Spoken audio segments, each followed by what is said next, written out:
Dans les années 70, il y avait beaucoup de commerces, de petits commerces dans le quartier où j'habite. On avait des épiceries, 3 ou 4 épiceries, il y avait des bars, il y avait une mercerie, il y avait deux couturières, un coiffeur, tout un tas de petits commerces comme ça qui ont disparu au fil des ans. Nous, avant, c'était des maisons individuelles, des lavoirs où on s'amusait. C'est une vie de village, de petit village.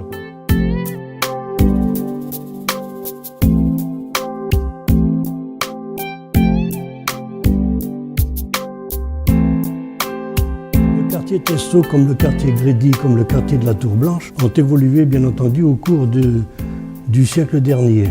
Les deux cités Tour Blanche et Grédy, le premier permis de construire date de 1954. Avant, c'était que des maisons en bois qui étaient pour les employés des chantiers navals et des quelques entreprises qui étaient sur le site. Et ce qui marquait le quartier Testaux à cette époque, dès 1900, ça a été l'ancien marché aux veaux naissants, c'est-à-dire qu'à Senan, il y avait 2 fois par semaine un marché aux veaux et il s'appelait le Petit Poissy. Et à cette époque, ce marché faisait concurrence à celui de Bordeaux. Il se trouvait à l'emplacement de l'ancien hall Mercedes. Bon, il y a eu des choses intéressantes qui ont été détruites, comme je pense au petit château Pichardy, qui était quand même une belle petite bâtisse.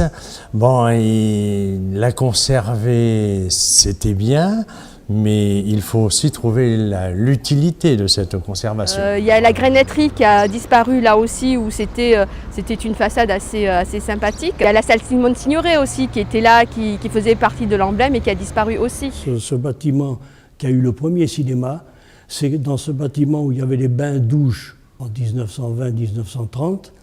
Et ce bâtiment a marqué les anciens Senonnais. Pour les gens qui arrivent maintenant, c'est peut-être une nouvelle ville, certes, mais pour ceux qui ont habité là, nous, c'est un grand bouleversement, parce qu'on perd nos repères. Il faut recréer notre ville dans notre tête. Il ne faut pas vivre sur son passé, il faut vivre avec son passé en pensant au futur.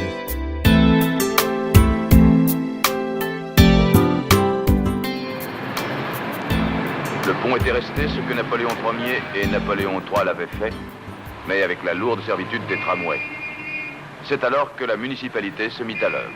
Dès 1951, les tramways sont supprimés sur les lignes franchissant le pont. Et il y a les passages à niveau. Que les barrières s'abaissent, des centaines et des centaines de voitures sont immobilisées.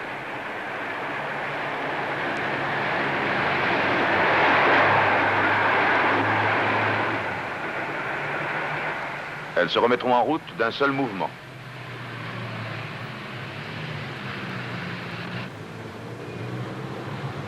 Un beau jour, en 1954, au terme de patients travaux, des mains peu exercées à ce genre de sport levèrent une dernière fois les barrières au passage d'un dernier convoi. La circulation sur l'avenue Thiers était libérée.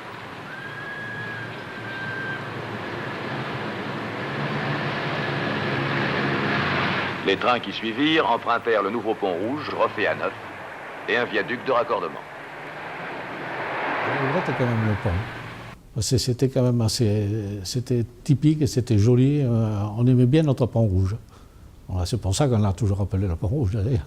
C'était facile, il y avait un escalier qui grimpait pour aller à la petite guitoune où les ouvriers attendaient le train de ceinture, parce qu'il faut penser que le pont rouge n'a servi pratiquement longtemps qu'à un petit train ouvrier.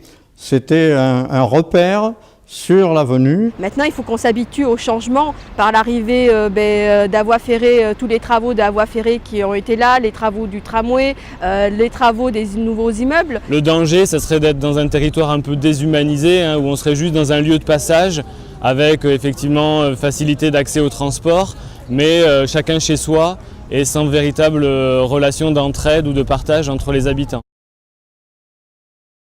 On ne vit pas toujours au présent, et on vit avec une partie du passé. Et le passé apporte toujours un élément positif dans l'action présente et dans l'action future. Donc, ce qui donne une identité, une âme à un quartier, c'est aussi le fait qu'on ait des repères historiques et qu'on sache d'où on vient et vers où on veut aller collectivement.